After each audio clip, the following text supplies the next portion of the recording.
Okay, welcome back.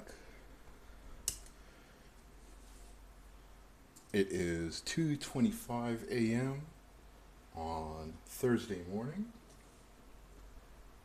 I believe that it is May 15th or 16th.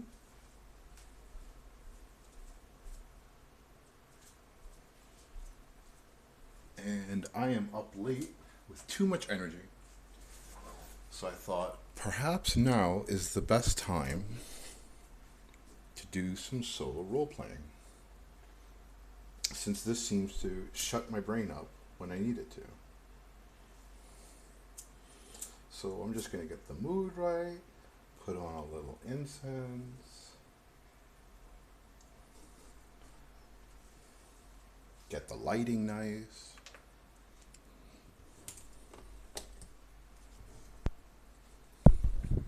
Get my things in order. We're going to continue where we left off last time, but it's been a minute, so I may have to refer to my notes.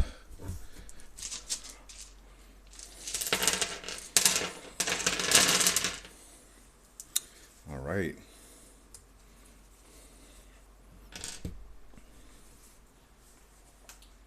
So, what happened last time we played? Well, this is why we keep notes of things. Not because it's important in the moment, but because when we come back, this is basically the way that we save our game, isn't it? So,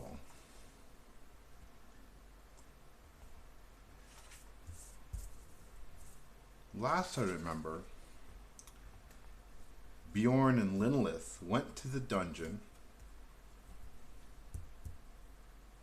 and came back with a bunch of coins.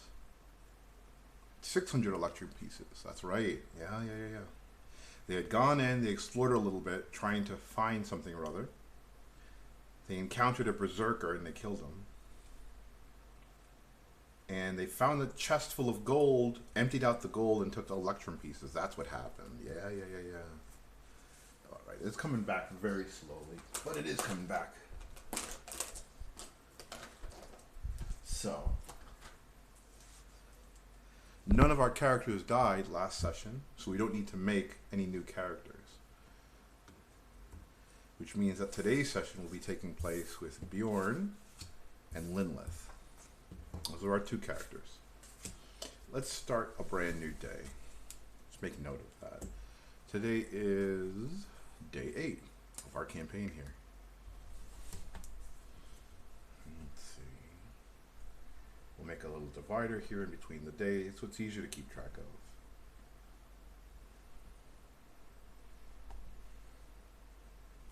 And we start every day at 8 a.m. Okay. So let's take a look at the map.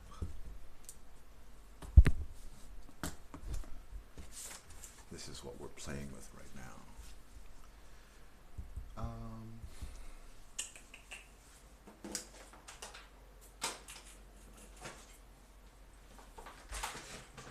I forget sometimes all the things that are necessary. But we have, starting right here at this town, and I know that Bjorn still wants to try and figure out his brother's innocence. I remember that. His brother was purported to be the one behind the kidnappings in this dungeon. Linlith is just out here trying to impress her drow leader, that's right, for her local cult.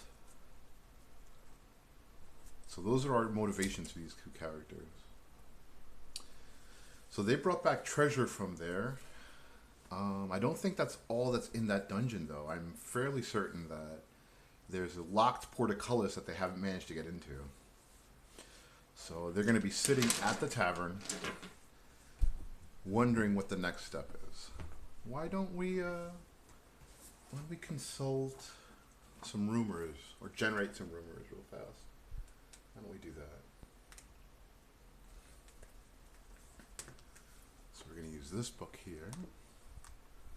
And let's see.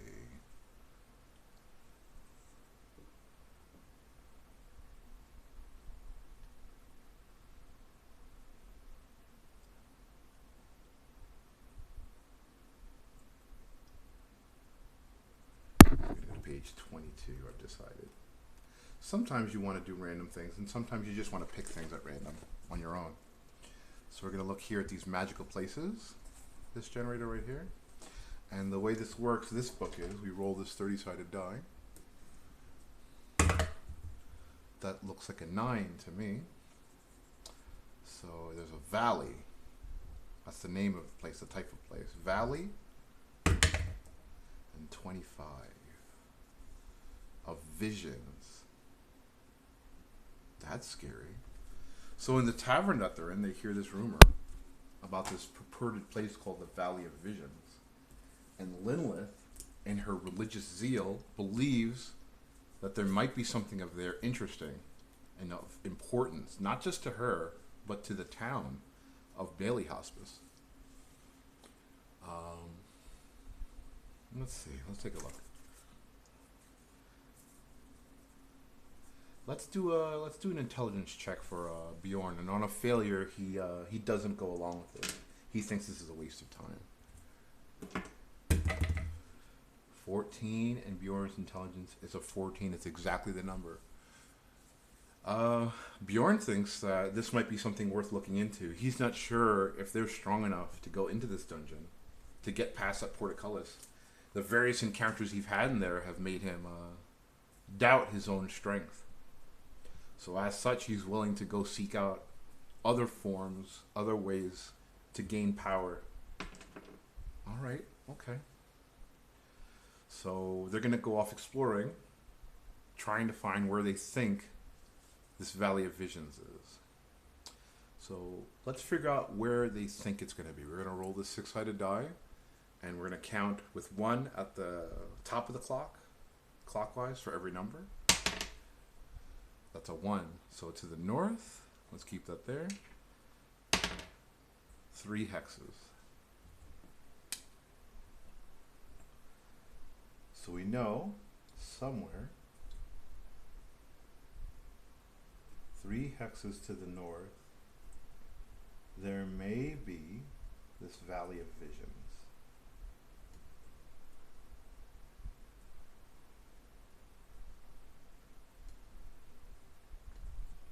Each hex is 3 miles, I've decided. I don't know if I made that establishment last time. But we're going to make a note of that right now. We'll put that at the bottom here. 1 hex equals 3 miles.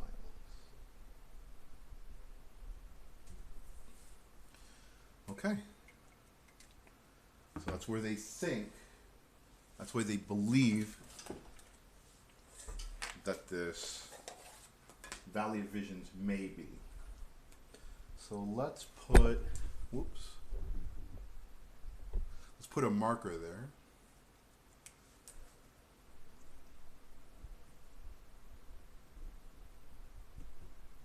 And this is number 4, I think, right? Is this 3 right here? Let's make a note of that here. 3. This would be 4. Question mark, number 4. 4.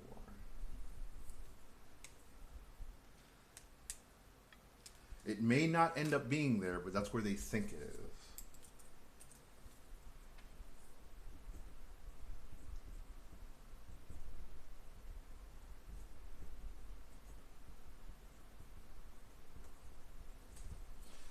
Okay.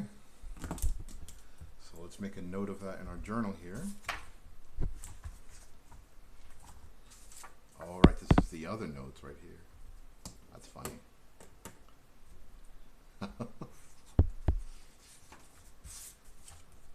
This is a fun hobby. If you, anyone at home watching right now, has ever been curious about how this works or if it's fun, I find myself when I have this spare time and spare energy,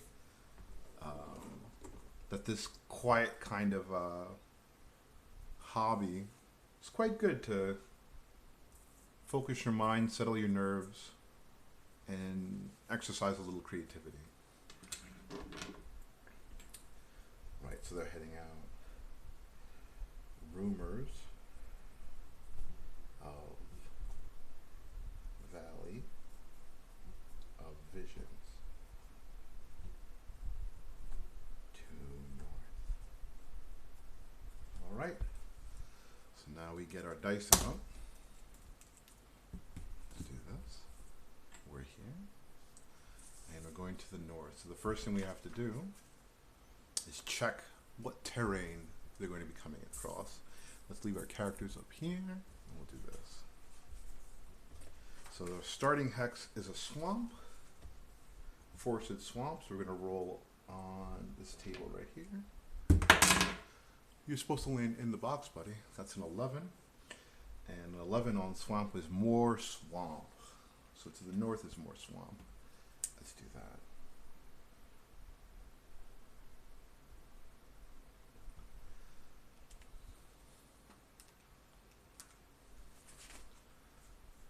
The vegetation of Bailey Hospice is light forest. We're going to roll this again.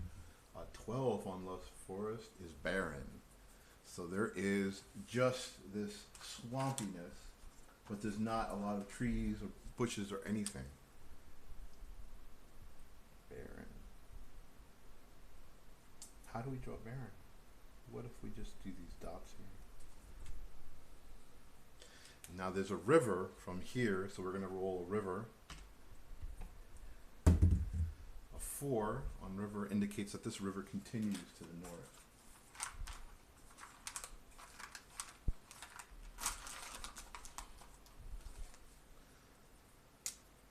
And we're going to roll, starting at 1 at the top, to see where it goes to. 1, 2, 3. So this river does like this in a very weird way. I don't think this is the blue that I was using. That's alright. Don't need to be perfect.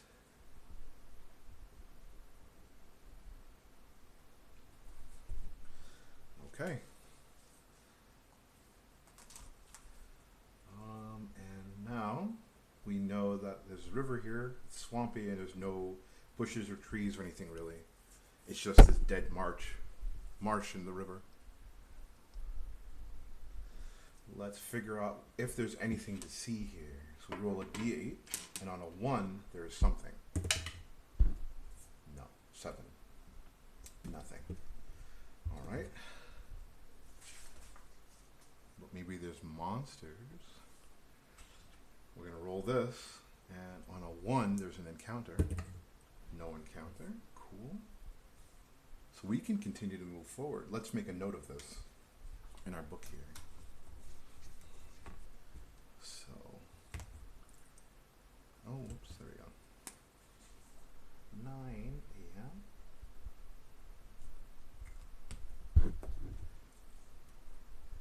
Travel north.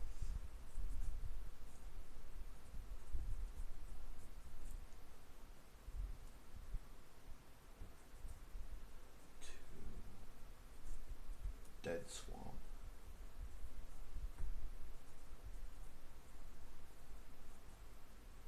Okay, they're going to continue to go forward to the north again, towards north. So to do that, we do our procedures again. So we're starting off at a swampy area. A 10 on the swamp area indicates more swamp. Oh boy, this is a really big area right here, a big area of swamp.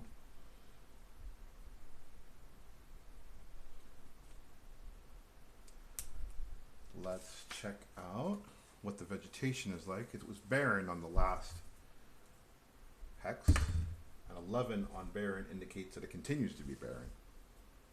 So let's do that. The dead marsh is very big. At least 6 miles to the north.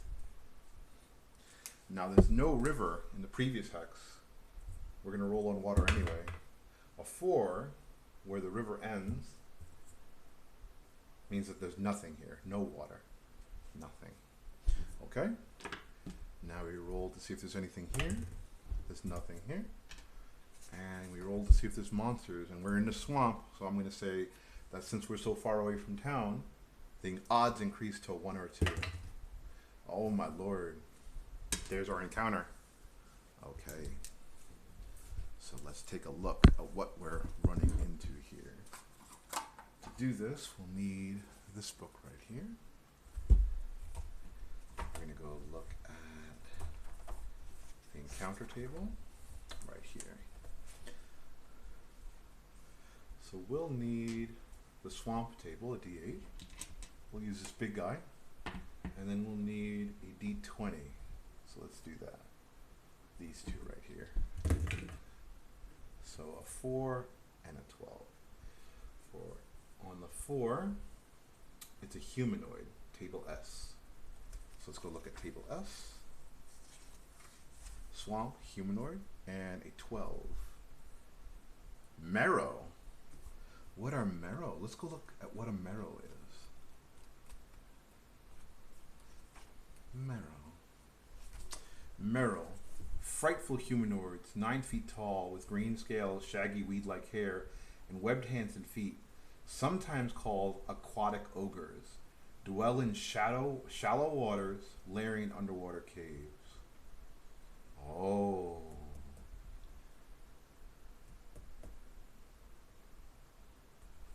Let's look over here. How do we know if they have a lair here? What's the chance of that?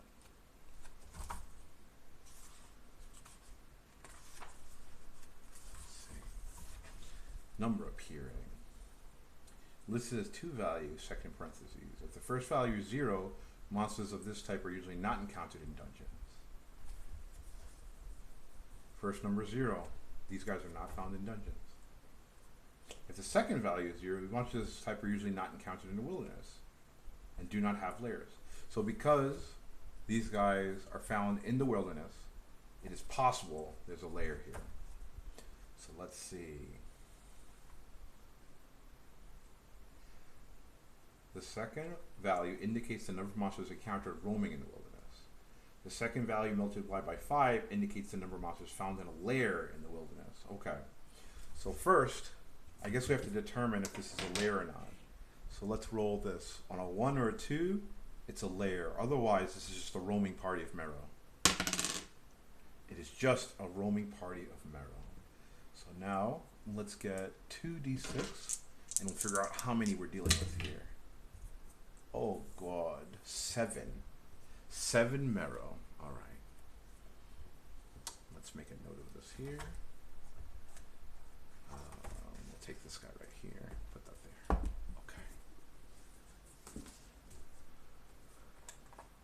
Okay. 7 of these motherfuckers.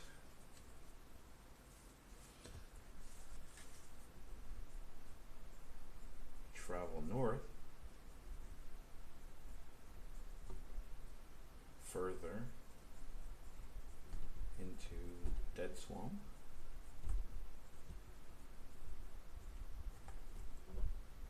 Encounter 7 marrow.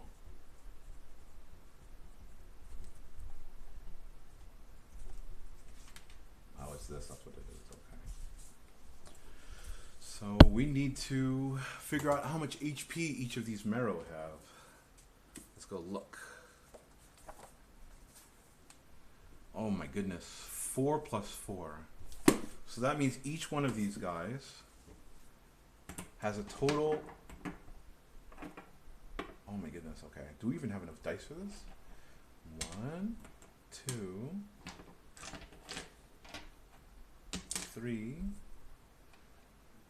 One more. Do I not have one more? I guess not. 4. Okay. So we'll roll these 4 and we're going to add 4.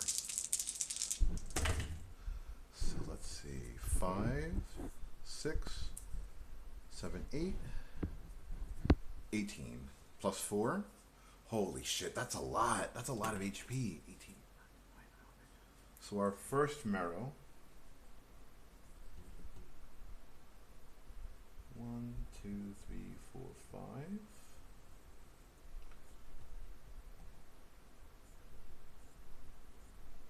5, 2, 3, 4, 5. 10. 1, 2, 3, 4, 5. 15. And then 3 more. 16, 17, 18. And there's 7. This is a huge group of them, to be honest. Number 2. There are 7 of these motherfuckers. Okay, let's see. So this is 10 right here. 10, 17, 18, 19. This guy is 23. Fucking hell. Okay. 5, 10, 15, 20. How much did I say? 10, 17, 18, 19, 23. Oh my lord, that guy's even tougher. And that's not even all of them. Here's the third one. Alright, 7. I really wish I would stop rolling so high. 10, 17, 18, 19. Is that 19? Let's see. 6 plus 4 is 10. Plus 2 is 12. 12 plus 7 is 19. This is another 23 HP guy. Oh my god. 1, 2, 3, 4, 5.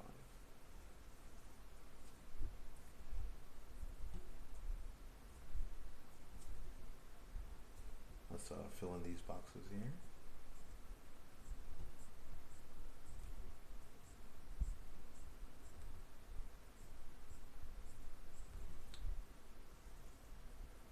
This might seem tedious, but we're going to need this for if we encounter these guys again. Because even if we run away, these guys don't just vanish. They're still wandering around here.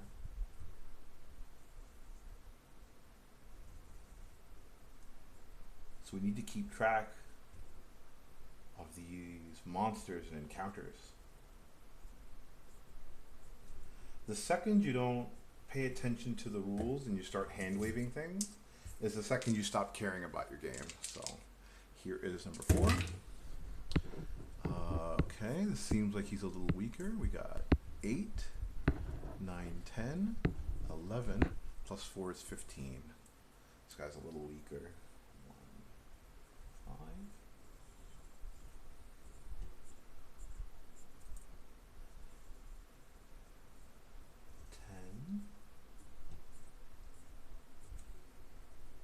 What did I say this was?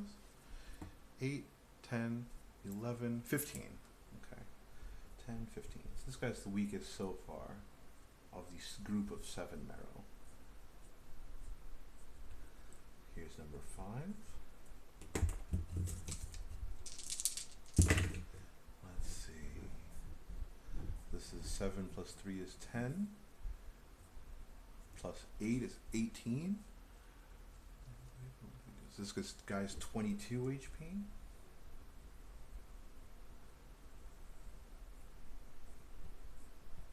Now, this is very obvious that this is an encounter. These guys will not win if they choose to fight. A head-on fair fight is going to result in our party's death.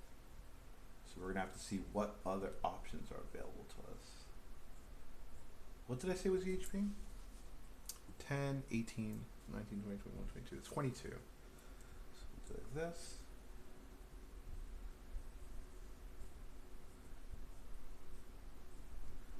So this is 5, 10, 15, 20, 22. Only 2 left.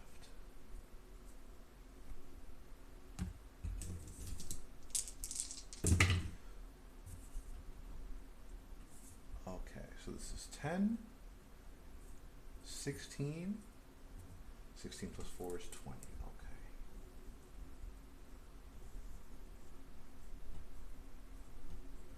Five. 10.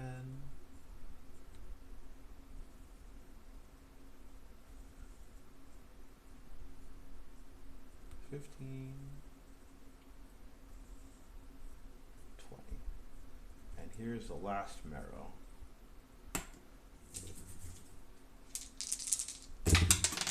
Oops. This is 10, 15, 21, 25. This is the strongest of them all. 25 HP. 5, 10, 15, 20, 25.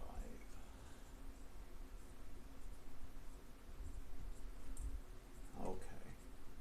So we have our enemy force rolled up.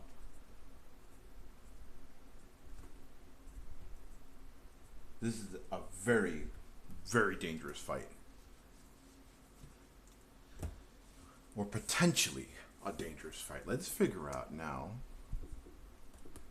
what the reaction is. Let's do that. We're going to roll 2d6. And, oh, who was leading the party? Linlith was leading the party because she's the one who thought that the valley was important. So we're going to add 1 for her charisma of 13. A 1 and a 6 is a 7. Plus 1 is an 8.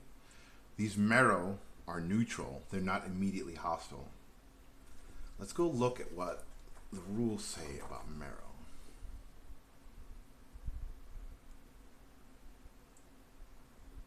On a 1 or 4, they surprise. Okay. So let's do that. Our party is surprised on a 1 or a 2. Or they surprise, well, I guess this is how it's going to work. We're going to roll this for our party, and we're going to roll this for the enemies. If they roll that, they have surprised the enemies, and if they roll that, they have surprised us. That's how it's going to work. A 1 or 2 for the yellow die for our party, and a 1 or 4 on the brown die for the enemies. Neither side is surprised. That means that they were aware of each other. They've seen each other. Okay. Let's take a look. How far away did this encounter start?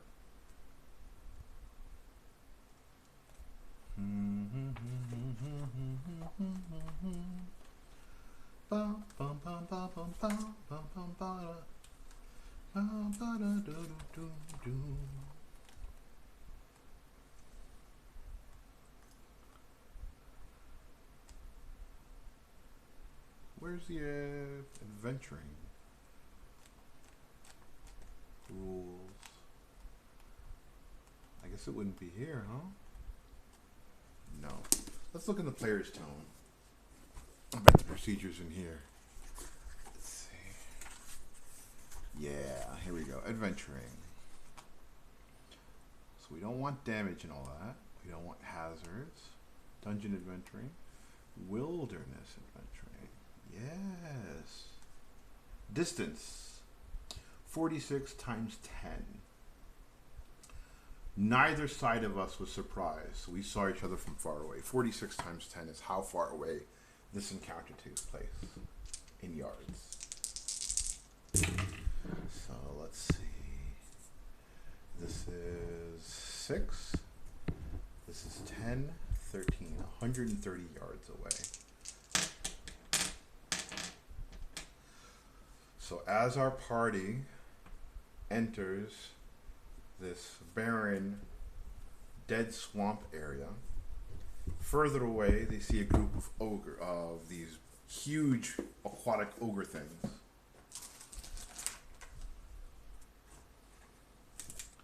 Why don't we draw out what this looks like?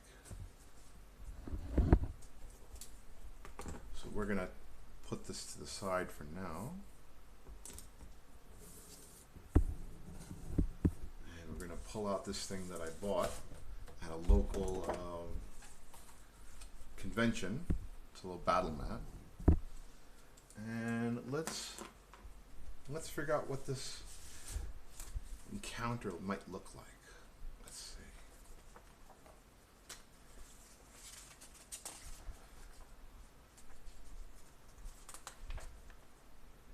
Wilderness encounter, here we go. So let's grab some dice. I'm going to put this under here, to be honest. Give myself some room. We'll just remember where we were because we have notes on it. And we're going to need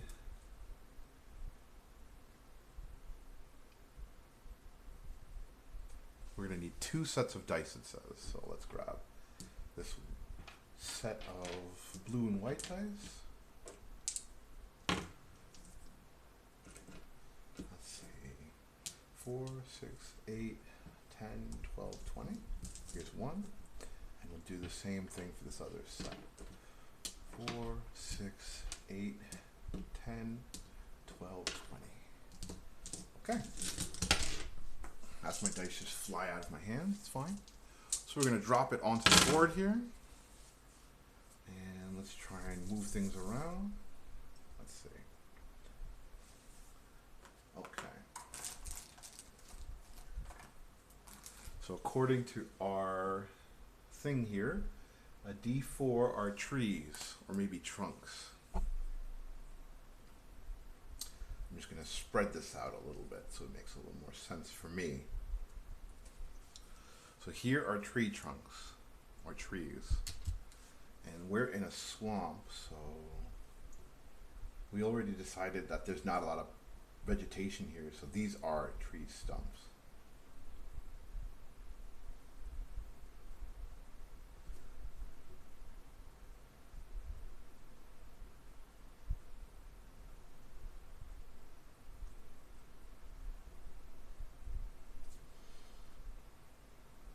They're a kind of big area. They cover a lot since they're threes, huh? So let's do like this.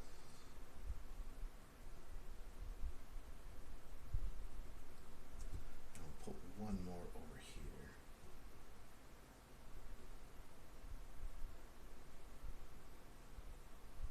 Okay. So those are our tree stumps. D6 is brush. So here's some here and here's some here. So let's draw that out. Here's 3. So we'll put a couple more. All this vegetation is dead in this area. So I imagine this grass is like gray and lifeless.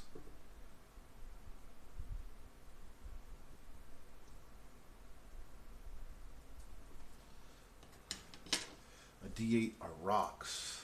Let's see. There are really big rock formations here. So this is a 3.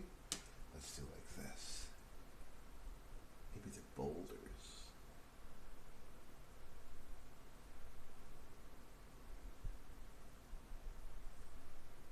Maybe this whole area right here are boulders. Never mind my terrible drawing skills. It's just enough to know what they are. And here are more rock formations.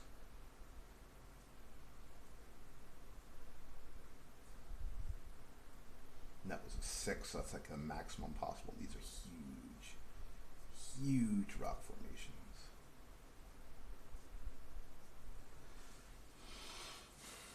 D10. These are boulders. Oh, okay. So here.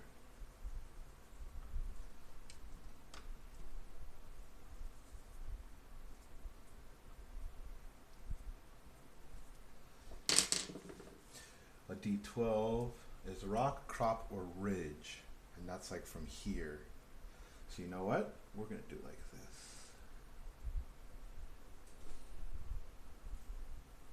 We're going to use those D12s to kind of outline this ridge here. This elevated area.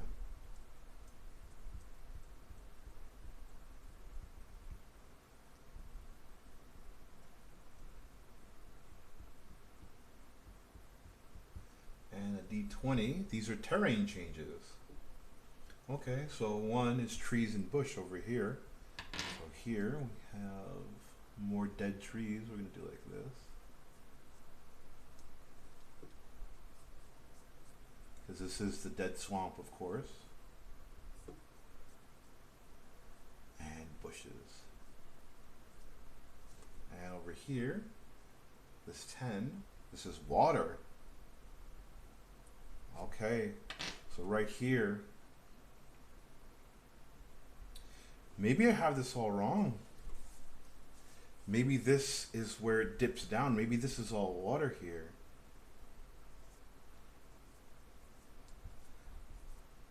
That's what it looks like. This is an elevation. This is a ridge, right? And then it dips down into this pool of water. That's probably what this fight looks like right here. Okay, so we know our party was coming from the south. So let's set that up.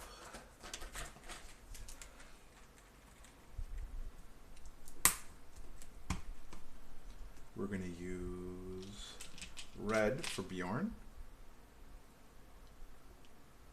And we're going to use black for our drow, Linlith. And we know there are 7 of these marrow. Now we don't know where they are, we just know that they weren't surprised. So it wouldn't be close by, it would probably be on the other side. Probably around here, and there are 7 of them. So let's grab 7 of these things. We'll grab blue ones.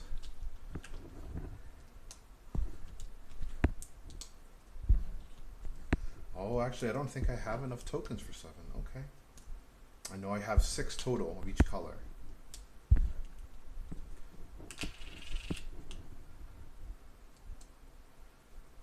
We're gonna have to get one different one. And because I can't really just abide by a different one not meaning anything, we'll say that that is the one who looks like they're in charge. What are they doing there? What is it they're looking for? These are all very important questions. Well, I could either leave that up to chance, or we could roll for what their motivation is. So why don't we do that?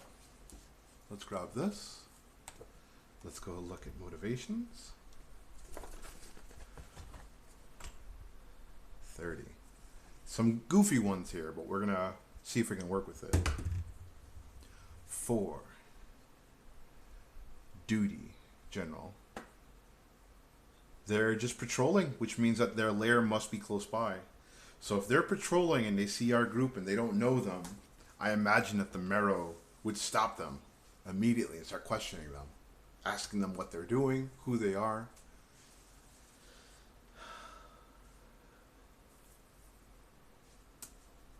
Linlith, taking a chance, speaks up and says that they're looking for the Valley of Visions.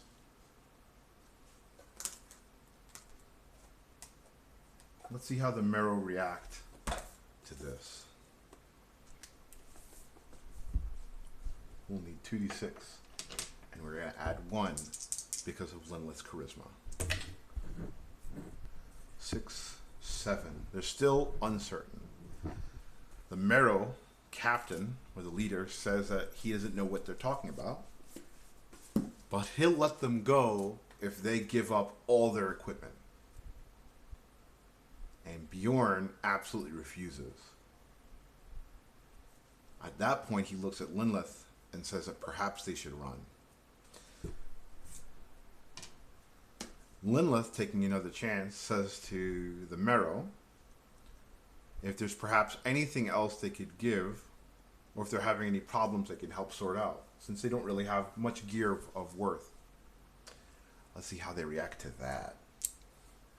She's asking if there's anything else they can do for them aside from giving up all their poor equipment. We're adding 1 for her charisma. 10, 11. Well, he's not too interested in their gear, and he doesn't think that there's anything he can do for him. So he tells the party to piss off. And Bjorn and Linlith both take the clue and leave. So this encounter did not occur. Let's put these tokens away.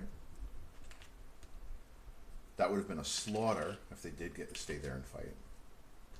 And at any minute while I was rolling those things, the dice could have come up in favor of a fight. But that didn't happen. So let's go. Let's leave this accursed area.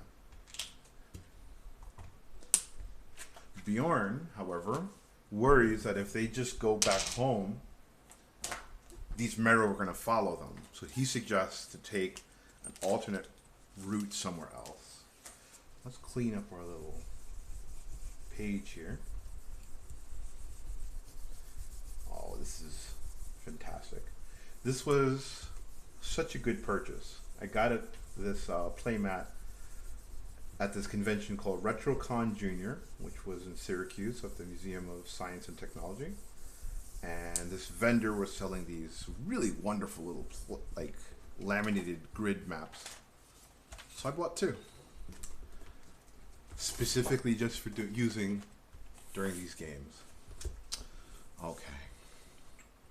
So fearing that the Merrow would follow, Bjorn suggests to take an alternate path. So we're going to roll this, and counting clockwise with 1, we're going to figure out which way he wants to go. 5. 1, 2, 3, 4, 5. They're going to go down here to try and see and make sure the Merrow don't follow them back to town.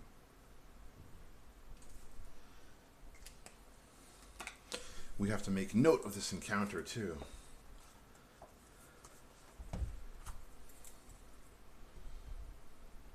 Merrow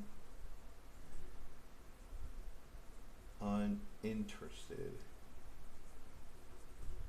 in party. Demands they leave. Okay. So it's 11 a.m. now, and they've gone towards the southwest.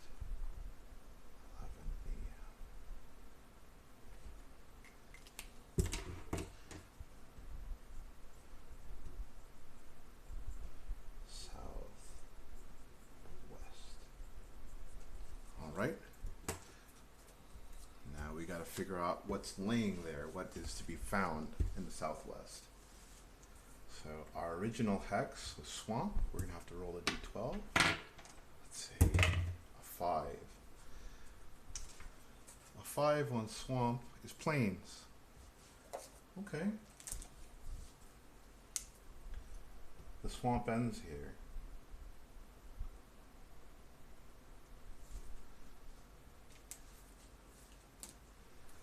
On the previous hex it was barren, so let's roll a d12. A 2 on barren is light forest.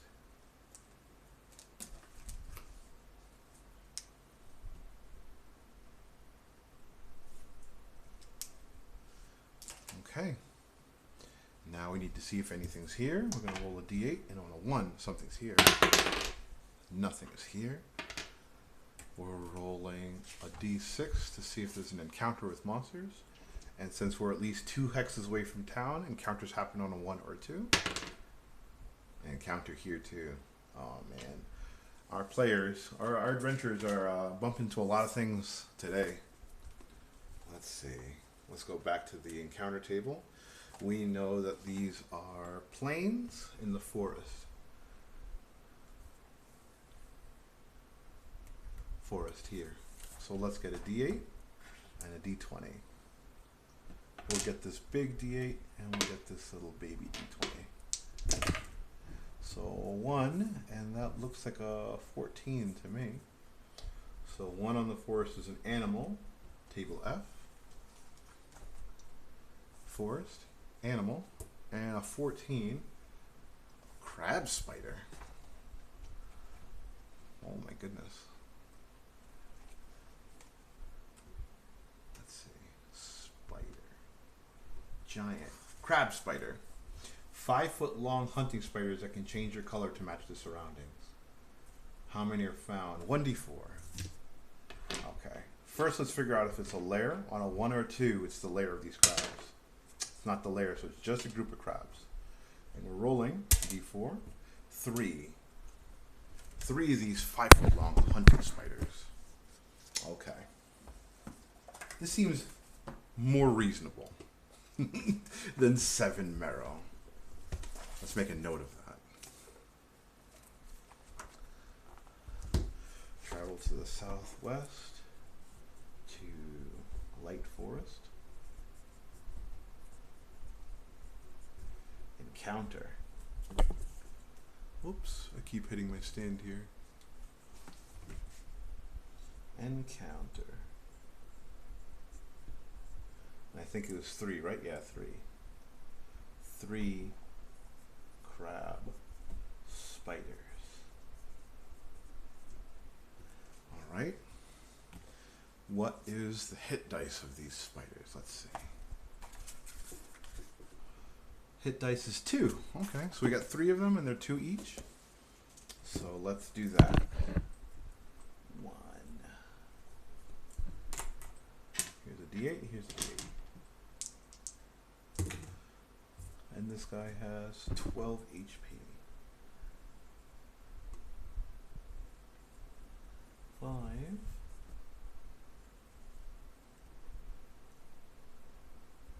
10. 12.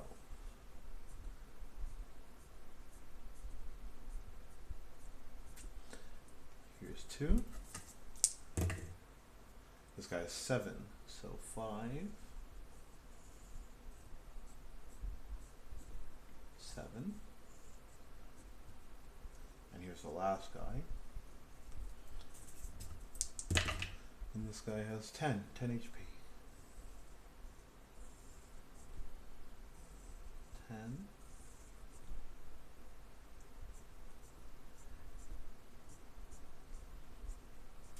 Okay, there's our force. Let's figure out who's surprised. Crab spiders, surprise on a 1 or a 1 to 4. Okay. So once again, our party surprises on a 1, I think. Let me go look at the combat procedure to make sure I'm not doing this wrong. Let's see. Here we go. Dungeon, wilderness, waterborne, encounter. Okay.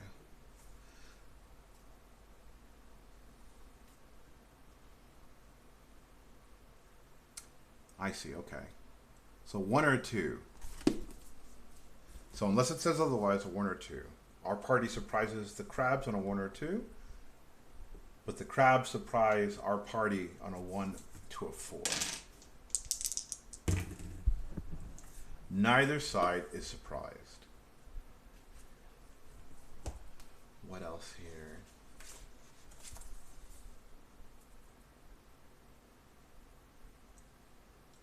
Oh, but no. They weren't surprised, but they do drop from the top, which probably means that our party was wandering through the forest, then looked up and saw these spiders up in the trees, and now they're getting into a fight. Okay. So let's do that. We'll put this to the side. We'll put this to the side. Do wide glance. We'll get out another sheet of paper. We need to generate what this terrain looks like. Let's see. Which means we'll need 2 sets of complete dice. 6, 8, D4, D6, D8, D10, D12, D20. And then we need another set. D6, D4, D6, D8, D10, D12, D20. So let's grab all this. We're going to drop it.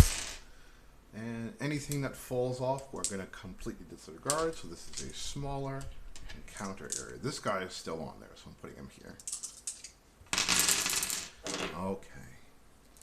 So what do we got now? What are we working with? 4 trees. We know that this is a forest area. So let's make this a bigger area.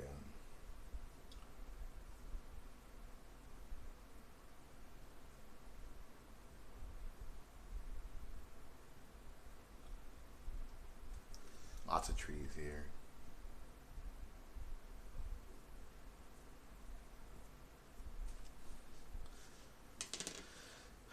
A D8 is rocks. I'm just going to say this is like a field of rocks. And these D20s here on either side are terrain changes. So this is 19. This goes up. So maybe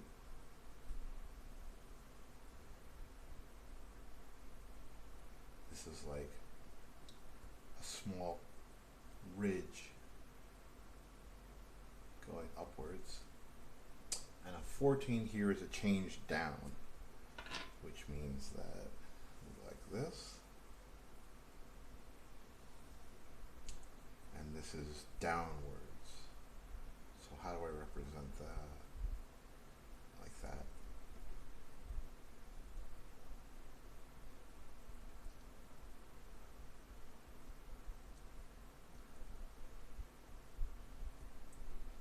So this arrows point downwards to where lower is. So this is high, this is high, and this is low. We know our party's coming from the northeast, so let's get our tokens ready for that. We'll need our guys back again.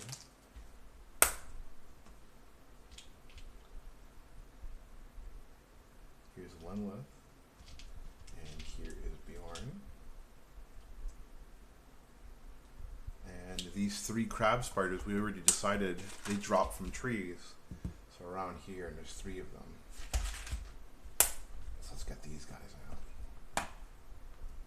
We'll use red for these crab spiders. 1, 2, and a star. Why not? That seems fine. Okay. Let's figure out if they're going to immediately attack or not. I think they are going to immediately attack. But maybe I'm wrong. Let's see.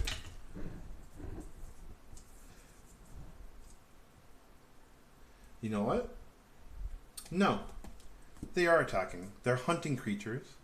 And this is the first meal they've had in a while. So they're going to get into a fight. Let's roll initiative for our guys. Bjorn was the leader here this time. So we're going to roll his initiative for our group. He's going to use the pastel yellow D6. And we're going to add 1 for his dexterity of 16. So he's got a total of 2. Fantastic. And here are the crabs. Crabs go first. Okay then. Here goes our fight. Let's get our character sheets over here so we know what's going on. Let me get out the stats of these crabs so I can, let's see.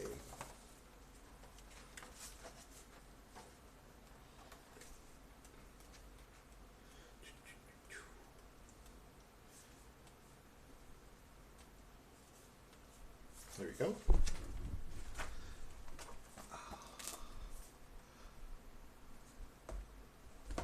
In fact, I'll just keep this here. Put my character sheets there, and we'll have the info, the monsters, right next door. So our crabs go first. First is the star crab, running right up to Bjorn and taking a swing. He's rolling a d20 plus 1, and he gets 1 attack, a bite, plus poison. Oh shit. D20 plus 1. And this is an 18. And Bjorn has an armor class of 14. He gets hit. Oh, this is not good. Alright, Bjorn. Bjorn's getting a D8 for damage. And he needs to make a poison save. 1 damage. Okay. Okay. We can do that. We can take care of that. You know what? Instead of marking and erasing all day long on their character sheets, I think I'm going to make use of these tokens I have here. Let's do this. Bjorn has taken 1 damage. Why the hell not? That'll reduce the amount of erasing I have to do. Crab 1 comes up and does the same thing. Tries to take a swing at Bjorn. We're rolling a d20 and we're adding 1. That's a miss. And 2 climbs up here onto the ridge and takes a swing at Linlith. I can't see that. I'm going to re-roll it because I didn't actually see it. That's a 19. That's a hit. Oh my goodness. This might be the end of Linlith. A d8 plus poison. Oh, I got to roll a save for Bjorn before we do anything else. I forgot that. His poison save, which is D, is 12. He needs a 12 or higher. He is not poisoned. He's okay. So now let's roll damage for Linlith. 5 damage. Linlith has 6 HP. So we'll say that these red ones are 1 HP each. And these blue ones are 5. This will help cut down a little bit on the math that I have to do. Oh, these are difficult to pull out, huh? I should have thought of that before I stuck them in here. Oh my goodness. Okay. Let's see. Come on. They are so jam-packed in there. Okay. This might have been a mistake. This is very embarrassing. Okay. Let's do like this. Well, now you know, Eric. Now you know. How much did we say? 5 damage? Or was it 6? I think it was 5 because if it was 6, Linlith would have been dead in 1 hit. We'll use these for 5. Greens are for 5. I gotta figure out a better way to store these because these are really difficult to pull out, I realize. My goodness. We'll figure that out. Good to know. It's our party's turn now. And Bjorn is going to take a swing at crab number 1. We're grabbing his d20. We're making a roll. We've got a 12. And that is exactly the crab's armor class. So that means that's a hit. And Bjorn is swinging a long sword, d8. 8. Oh my goodness. Let's take a look. Does this knock out this crab? 1. 1. Well, my things here go 1, 2, 3. But these are 1 star 1, 2. So you know what? I'm going to rewrite these to reflect the tokens that I have. Star 1, 2. So he's hitting 1. And that's an 8. He kills it. 1, 2, 3, 4, 5, 6, 7. Yeah. Overkill. This guy's dead. 1 swing. Bam. Okay. Good to know. Linlith takes a step back and casts darkness onto this crab here. Now, I believe that means that the monster gets to make a saving throw. Let's go look. This is a spell inherent to Drow. A level 1 cleric doesn't get any spell, but because she is a Drow, she gets to have this. So let's see. It has to make a saving throw versus spells. So we roll a d20 and try to get 16 or higher for this crab. Otherwise, it's blinded. The crab shields its eyes against the darkness and is not blinded. It's the end of that round. That spell was unsuccessful. Star crab takes a swing at Bjorn. Roll. Oh, we didn't make a poison save for Linlith. Let's do that now. We already decided she took 5. We didn't figure out if she's poisoned or not. We're rolling this. She's fine, okay. Star Crab is attacking Bjorn. D20 plus 1. Critical miss. We're going to say that Bjorn gets an attack right back. It's a miss, though. Crab number 2 comes over and flanks Bjorn. We're adding another 1 to this D20. So that's D20 plus 2 to hit him. Misses. It's our team's turn again. Bjorn takes a step back over here and attacks number 2. And a big fat whiff. Linlith swings at the crab with her staff out of desperation. And a 12 is exactly what she needs to hit it. The staff does a d4 of damage for a total of 2 points of damage. So we'll make a note of that here, and this is number 2. 1, 2. That sound is my phone. I didn't put it on Do Not Disturb, so unfortunately, if there are alerts or notifications, they will be coming through in the video. Right. Anyway, Star Crab comes over here, takes a swing at Bjorn. That's a hit. This might be it for Bjorn. Rolls a d8. 8 damage. Oh my goodness. Bjorn is down for the count. Let's try and keep track of that. So one of these green ones is 5. And now he needs 3 red ones. Nine damage. At the beginning of his next turn, we're going to roll a d4, and he's going to take more damage. And once his damage is equal to whatever his constitution is, because right now he's at, let's see, 5, 6, 7, 8. This puts him at 0 right there. So he's got 1 point over. -1.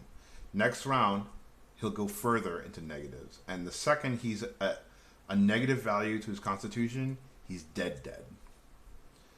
Number 2 comes over here and swings at Linlith. That is a hit. This might be the end of our party right here. We're rolling this. 1 point of damage. Jesus Christ. Okay. And she's out.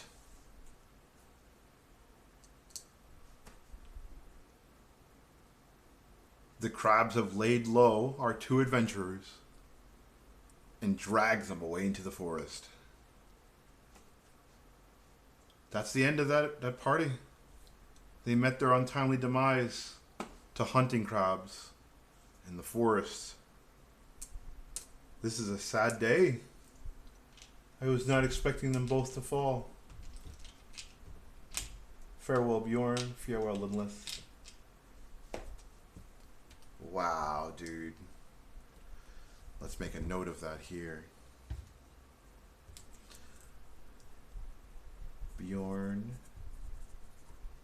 and Linlith both perish to crab spiders. Their bodies are dragged off into the forest and they are never seen again. We're going to have to put these 2 guys into our graveyard here.